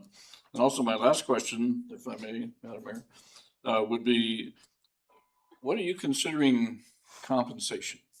I mean, there's a huge difference between the way the civilian world pays people and the way government pays people. In our world, and when I say our world, I'm talking about the city of Wasilla. Everybody's getting a cost of living increase every year. Represented, non-represented, they're getting a cost of living increase every year. In the civilian world, that doesn't necessarily happen. Okay. Also, in our world here, people are getting a step increase every year. In the real world, that's not happening either. So what are you are you considering compensation just those finite things that you can measure, or some of the fluffier things? A lot of people stay with the government for 40 years, not because of the pay, but because of the organization and because of the feeling. So what would you consider to be compensation? So, and for the purposes of this study, compensation was base wages only. We did not look at, I'm assuming that you're talking about what we call total rewards, which is, it's the wages, it's the benefits, it is, the recognition for the work that you do, it is the well-being, how we're taking care of our employees, it's the, feeling valued by the organization. And some of that you can't necessarily put in, you can't put a dollar amount to, right? Because it's the intrinsic reason why a person decides that they want to hold onto the positions that they hold onto. That's not necessarily measurable by the penny, by the nickel, by the dollar. And so when we do studies, because I'm an absolute advocate for total rewards, but that was not what our ask was. Our scope of the study was to take a look at what the base wages are, which is, you boil it down to what are the base hourly wages for this position in these other organizations, so that we can help develop the salary range for your organization. That is what the scope of this particular project was. There is admittedly a lot of reasons why people decide that they are going to stay in their positions, which is not part of this study. And it was not part of this study.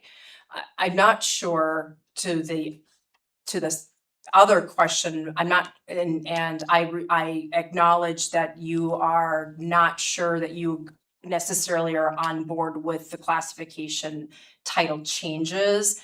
I'm not sure that there was I can acknowledge that, but I don't necessarily know that there was a question that you wanted to pose about that.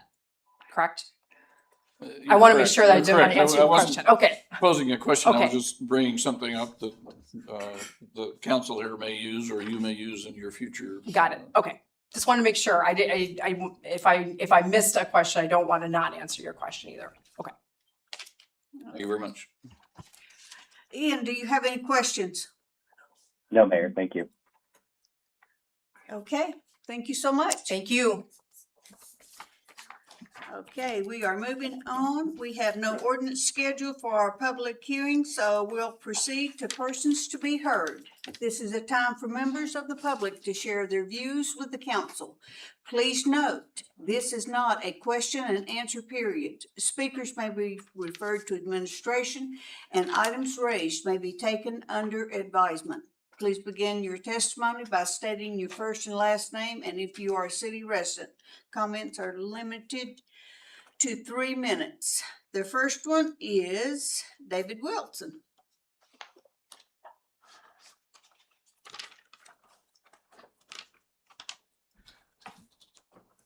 Good evening, Madam Mayor and City Council members. For the record, my name is David Wilson. I'm a city resident, but today I'm speaking on behalf of my employer, the Madison Hill Foundation.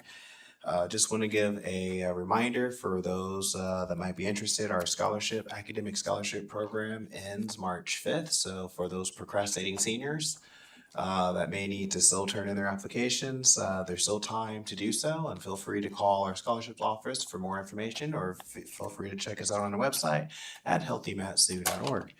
And I will make sure I will also follow up here with an invitation to you all, but this is just hot off the presses. We just hopefully got all the dates all finalized. There's a free luncheon put on by the Palmer Chamber of Commerce and the Wasilla Chamber of Commerce. We got them to do a joint chamber meeting outside of the normal fairgrounds time. This meeting is on child care policy and the workforce, what businesses need to know and do in a business-focused event designed to help employers understand how childcare shortages impact the workforce participation, retention, and productivity. We hope that participants will learn about the current childcare policy trends, the economic impact, childcare gaps, and practical business strategies to help implement and strengthen the workforce. We try to make sure there's a doable action at the end that businesses can take to help this situation out within our state, but more importantly, the MATSU. This will feature policymakers, workforce expert, industry leaders, and this event equips businesses, again, with the knowledges and tools needed to navigate that childcare landscape.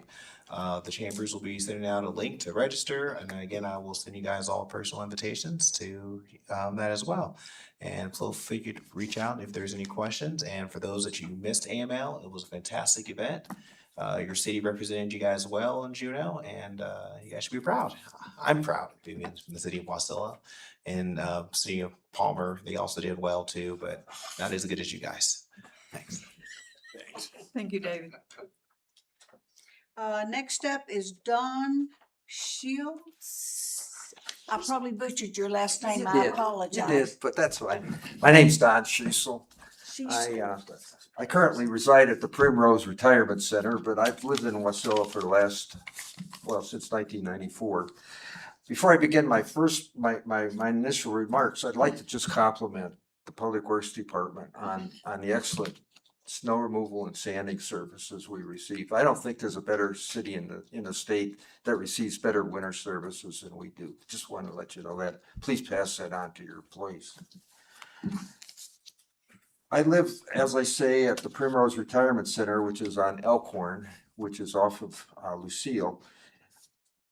Elkhorn, there's a lot of construction going on at this point on Graybark, Ashbrook, Celtic, and Riverdance. These are all duplexes and single-family homes.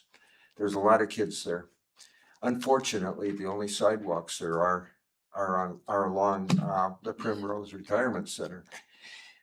I specifically would request that Elkhorn Drive from Graybark down to Lucille have a sidewalk put in there. I see a lot of kids trying to get down there. There's a blind curve there, and it's a very hazardous situation. We're just asking for a problem now. The other end also could use a sidewalk at where Elkhorn again goes onto Lucille Drive. But I was very heartened to see that you finally are getting together with the borough to see a Safe Streets program going on. It's been a long time coming, and as it was mentioned, there's a lot of accidents, and I just worry very much that with the elderly at Primrose, some of us drive, and with all the kids, there's no playground there, so the kids tend to get out onto the streets with no sidewalks. It's going to be very dangerous there as more and more construction goes in there. That's all I have. Sir. Thank you. Doug Miller. And I'd be happy to fill in the form. Hi, Doug Miller, resident Wasilla. And I wasn't sure if this was the right venue, but it's a couple things happened last week in our neighborhood that I thought I'd just go ahead and provide the city council a highlight. You have a letter in front of you, and I'll just provide a little bit of the highlights of that. We live on West Pioneer Drive, this north shore of Lake Lucille. And there's a problem property at 240 West Pioneer that's been a problem for probably over a decade or more, with unresolved litter, junk, You know, it looks like a debris field, honestly. And everyone can see it from the lake shore, whether you're in the water or you're walking on, currently on the ice. And it also attracts, a lot of bad behavior. So we call it the drug house. And so there are things that happen, slow moving vehicles, loitering vehicles, hanging out down at the dead end. City as Public Works and Police are well aware of what I'm talking about. And they've been very good. A couple of years ago, you guys put in vehicle gates to block off access to the west end of West Pioneer and the east end of West Pioneer and then the west end of Railroad to prevent more vehicle activity and to kind of push the activity elsewhere. Actually, I brought to my attention that the vehicle gates were knocked down. And so that was, they're knocked down and have been knocked down, I think, for some months. City was nice enough to go ahead and put a snow berm up to keep vehicles from going down there, but we still have the ongoing issue. And I understand, so both police and Public Works called me last week to kind of check in. And I think there's a group getting together to try to help, okay, what's our next steps? I understand there was a court action determining this property is a public nuisance. However, I've heard also that the effort is stalled. And so I don't know where we're at with that property. All I know is I've had to deal with it for 8 years. And I'm trying to see if there's something, maybe this is the year that we can actually, clean up the lot, make it less of a nuisance. And then we can, really, I guess, keep the vehicle gates in place until something else is decided with that property. But it's been a real nuisance, and we might be small for the overall city, but it's a big deal for the residents of West Pioneer. Thanks. Thanks, Doug. Okay. I will close public hearing and move it to the consent agenda. Madam Clerk, please read the items for approval under the consent agenda by title. Yes, thank you, Madam Mayor. We have one introduction, recommended public hearing, March 9th, 2026. Ordinance serial number 2605, adopting the findings and recommendations of the compensation and classification study and establishing an updated pay scale to align the city of Wasilla with a strategic compensation strategy. We have 3 resolutions. The first is resolution serial number 2613, approving a contract between the city of Wasilla and Swickard Auto Group for $101,139 in consideration for the purchase of 2 2026 Chevrolet trucks for the Public Works Department, Parks Maintenance Division. Second is resolution serial number 2615, adopting the budget goals and priorities for fiscal year 2027. And lastly, resolution serial number 2616, confirming the mayor's appointment of Joseph N. Levesque II as administrative hearing officer with a term expiring December 31st, 2028. Is there a motion to approve the consent agenda as read? So moved by Councilman Johnson. Is there a second? Second by Rubio. The motion has been made by Councilmember Johnson and seconded by Councilmember Rubio to approve the consent agenda as read. Is there an objection? Graham objects. Roll call vote. Just as a matter of procedure, would you like to move something, Mr. Graham? Yes, ma'am. It was oversight on my part during the approval of the agenda not to ask for 8.3.2, which was the resolution adopting the budget goals and priorities for fiscal year 27, for that to be moved to new business. So based on that, that's my objection. If it's possible to move it, great. If not, You're parliamentarian. If there's no objection from the body, No objection. no objection, why don't we move it? And we'll take that vote separately. I have no objection to the consent agenda as modified. Councilmember Crafton, are you fine with that? Yeah, I was going to second it if we needed the second. Yeah, I was gonna do it. Okay, thank you. So we're going to take the vote then on the introduction of ordinance serial number 2605, resolution 2613, and resolution 2616. Madam Mayor, may I continue? Is there any Yes. objection to that, council? Hearing none. It is approved. Okay, so now we're going, To new business. we are going to new business. Madam Clerk? Thank you. If there's no objection, council, why don't we take the resolution first? Yes. Will that work? Okay. That would be resolution serial number 2615, adopting the budget goals and priorities for fiscal year 2027. Okay. Madam Mayor, I move ordinance, or excuse me, resolution serial 2615. Is there a second? Cottle seconds. It's been moved by Councilmember Graham and seconded by Councilmember Cottle to adopt resolution serial number 26.15. Is there discussion? Mr. Graham? Thank you, Madam Mayor. The reason I would like to move this is to give the council more time to go through what was published. You know, as you're aware, we don't get the packet until typically the Wednesday prior to the meeting. There was this, essentially a whole meeting was dedicated to this. And during that, the time that this, that the changes were being made administratively and brought forward, the majority of the council was out of town for Alaska Municipal League.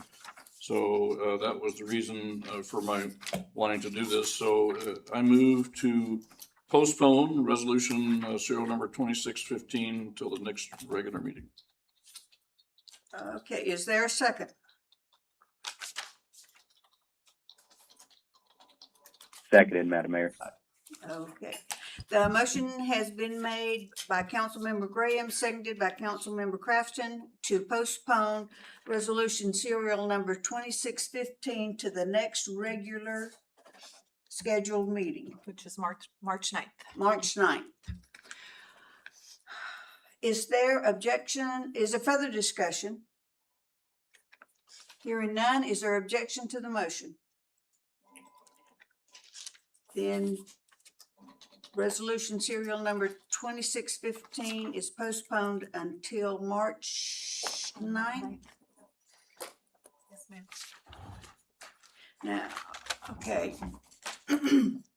So, does that cancel out the main motion?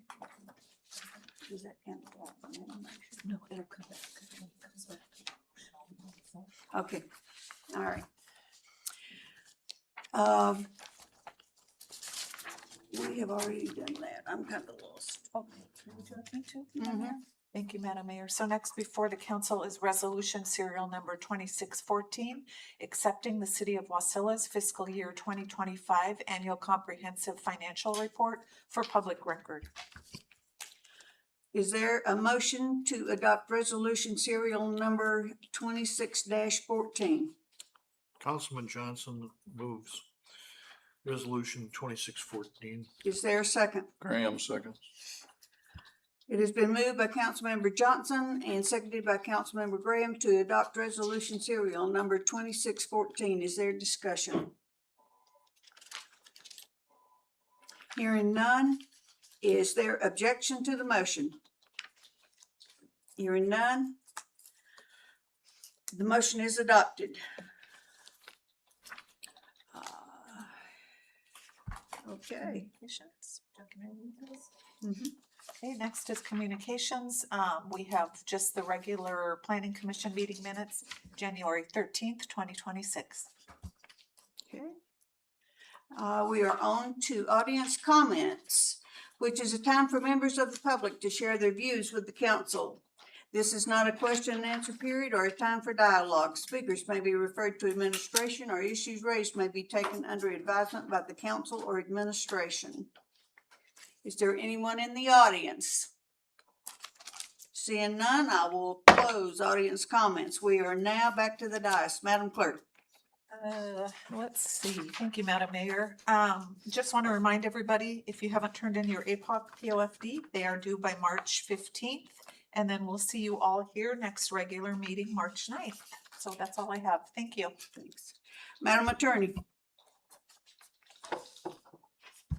The only thing I would say is tomorrow night during the planning commission meeting, one of the things we'll be doing is quasi judicial training. Council doesn't engage in quasi judicial proceedings as a general rule, but sometimes it can be a really enlightening topic for training. So I just wanted to make sure you're all aware that, and I think the planner brought that up, but it would be great to see. Okay. Councilmember Rubio. Thank you, Madam Mayor. Great presentations tonight, audience. Thanks for hanging out with us. We like to see those faces, and other than that, good to go. Councilmember Graham. Thank you, Madam Mayor. And I would certainly agree with Councilperson Rubio. Awesome presentations tonight, very well prepared. It was also really nice to have the information that they were going to be talking about prior to the meeting. Several of us have talked about that in previous meetings, but I mean, having that prior to the meeting allows us to prepare and have a general idea of what the overview is and be able to prepare questions if we do have questions. So I really like that idea there. I also want to acknowledge that it's great to have Mayor Jim Cooper of Palmer here in the audience today. Jim and I have been friends for 25 years or so, and it's I try to go to one of their council meetings about every 3 months or so. It's great to see you over here, Jim. Welcome to the great side of the valley. So that's but anyway, yeah, it was a very, very informative presentation, and I really appreciate the effort that went into putting this agenda together. Thank you. Councilmember Crafton. Thank you, Mayor. Before I have some questions, I just want to say it was good to get down to AML this year. Juneau trip, I'd say, is, I mean, they're all great conferences, but Juneau is especially awesome just because it gives us an opportunity to get in front of our legislators and some of the commissioners down there, which we took all of that opportunity to do that. I want to give a huge shout out to our lobbyist Confluence, who helps coordinate all of those meetings for us. It's really great because, again, it's that opportunity that we as a council get to actually speak directly to, again, our legislators and our commissioners that work for the governor to share what the city's doing. So it's always a wonderful opportunity. I know there's not a lot of money in the state, but we spoke very heavily around our legislative priorities this year. So it's just a shift in the conversation on what we're talking about and what we're going for. So it's a really wonderful time. I know, Mr. Graham, you didn't get to go, but I will have to say the socks from the play were really great. So you were well missed, but those socks are really good. Questions I did have is, if I could, Mayor, our current roads, some of the back roads, to Eric, with the recent winds had all the sand blown off. Have we gotten out and about to try and inspect some of these roads and potentially resand them? Yeah, through the mayor. So we responded to the drifting that we know of, and our staff has been out resanding where necessary. Is there anywhere to report roads that are especially icy that might need additional sanding? Yes, we would always appreciate the use of the Matsuboro Prom Reporter. If you click on any of our roads within that system, it comes straight to us, and we are happy to respond. Thank you so much. Next question I had was in regards to our website. Our current website has a wonderful design. I know we just redid it, but the question I had was in regards to whenever you click certain links, it says you're now leaving this website and takes you somewhere else. Can anybody speak to it? Are we addressing that problem? It's not a problem.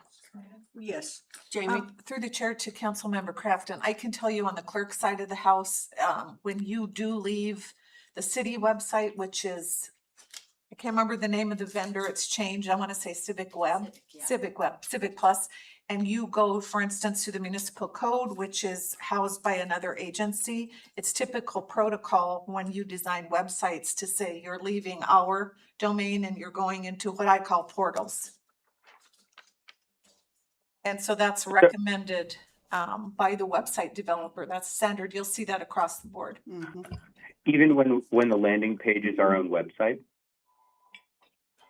Yeah, if you're moving out of city website, and you're going into another, I call them portals, another web service, another software service, that's very typical and recommended.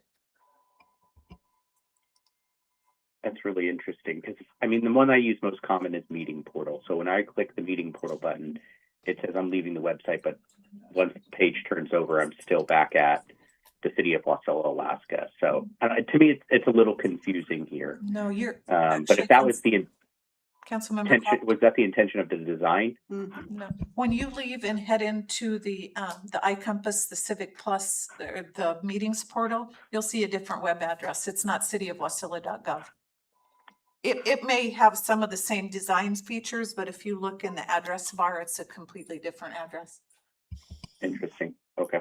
And then last question, I had requested an update from the administration regarding Title 16 update and never got a response from our with our clerk there. Do we have an update on what we're doing with phase 2 on that?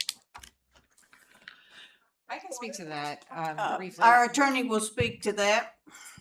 Thank you. Only to the extent I know, and then, but in general, one of the things that we are doing are we're creating a running list of things that need to be updated or cleaned up in Title 16. Maybe there's some things we thought would work better, and then we didn't really like the way that they worked, or they weren't as clear as we thought they were.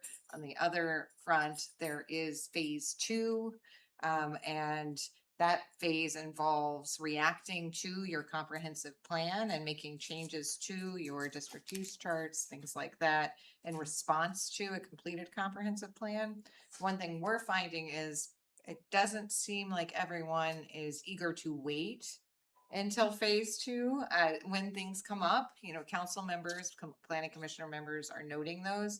So we are looking at basically just making sure we track those so that when you move into phase 2, you are able to either revisit them or at least make sure that it's very clear in that phase why council maybe made some amendments to the land use chart.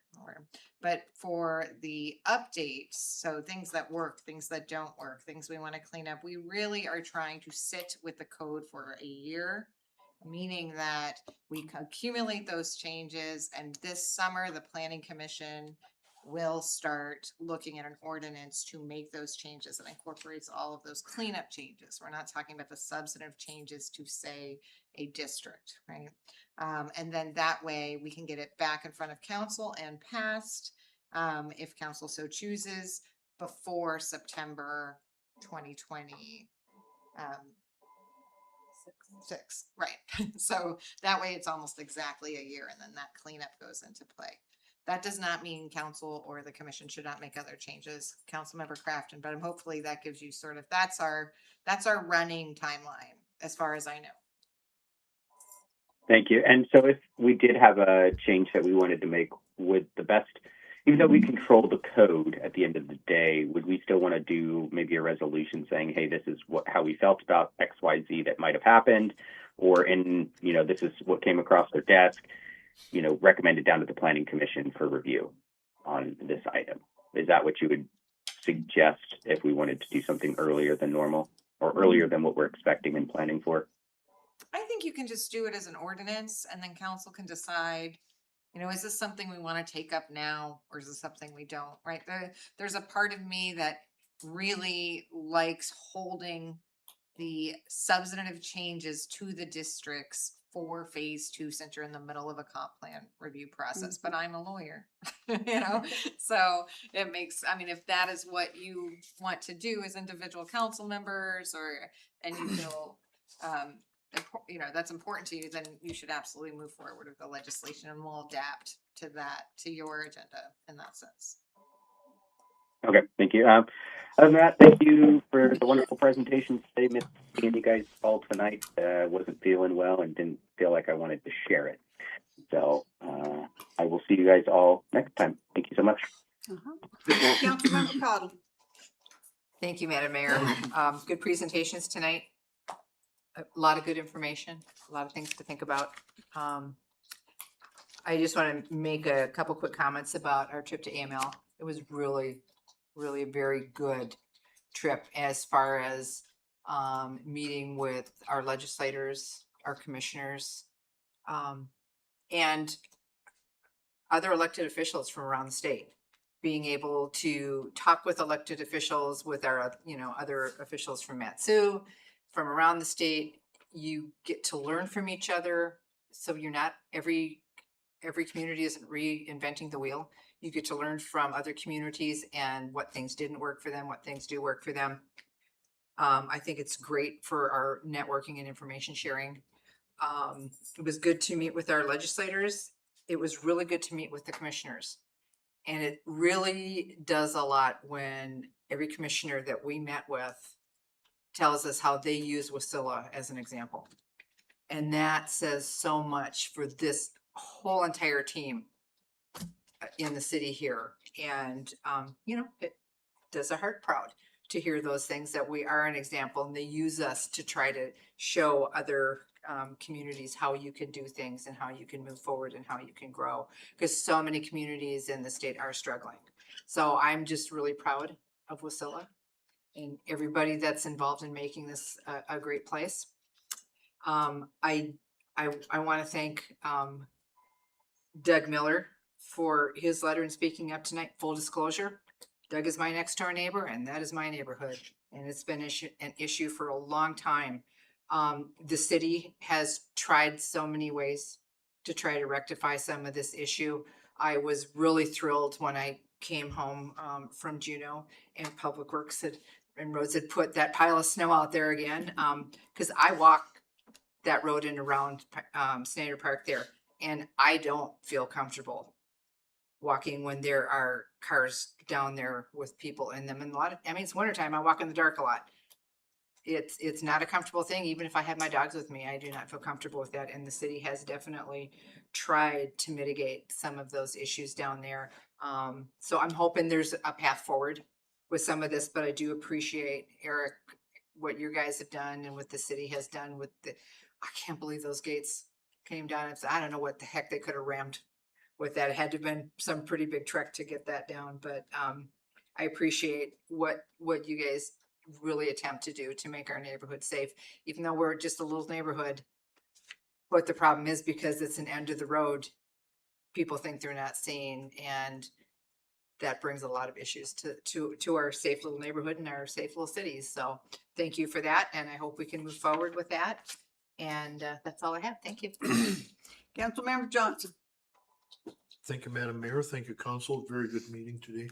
I appreciate all of the well thought out presentations. I think everybody has that same comment. I want us to really think through. I attended the last planning meeting. I think that was a true learning experience. And I'd like the administration maybe to think about the meanings of what they say in terms of the significance towards the ordinances. Sometimes when you say we approve this, it might come out as this is the direction that we really think we should go, rather than allowing our planning commission to use the authority that they actually have to analyze some of the statements that have been made. Thank you. Councilmember Schmidt. I want to say thank you again for the AML conference I went to for the city. I learned a lot from Kathy and from Ian and Crystal over there about our city and for the mayor. I think in what I heard from all the representatives that were down there that we're doing a great job. And I learned a lot from these folks on how to get our point across to our legislators and commissioners and everyone down there. So I think that was very wise of us to go down there and keep pushing our agendas. And other than that, the meeting earlier was very informative. I do appreciate all that. I know they put some hard work into preparing all these slides for us, so thank you. Okay, all right. Well, one of the council people brought me a gift, and I don't know if it's good or bad, because the front of it says wicked. And below it says Glenda Goodberry. So I don't know which way to take that. Am I mean or crazy? So, thank you, Councilmember Graham. But, AML, I serve as president of AML, and I didn't get to go with the delegation, but I also trust the delegation to represent the Wasilla in the manner we should be represented, and they did. They did a great job. Thank you very much. But we are, it's like they say, the commissioners, our legislators, even though they don't represent Wasilla, but yet they do, they're all, well, Wasilla is doing A, B, C, D. Why don't you look at that? Because they've already done, and, you know, it's a good thing. And Keith, thank you so much for the roads crew and the job you guys do. I'm always proud of Wasilla because we've got the best road crew in the state. So thank you. And the directors, I appreciate all you guys because you always make me look good, and that's what you're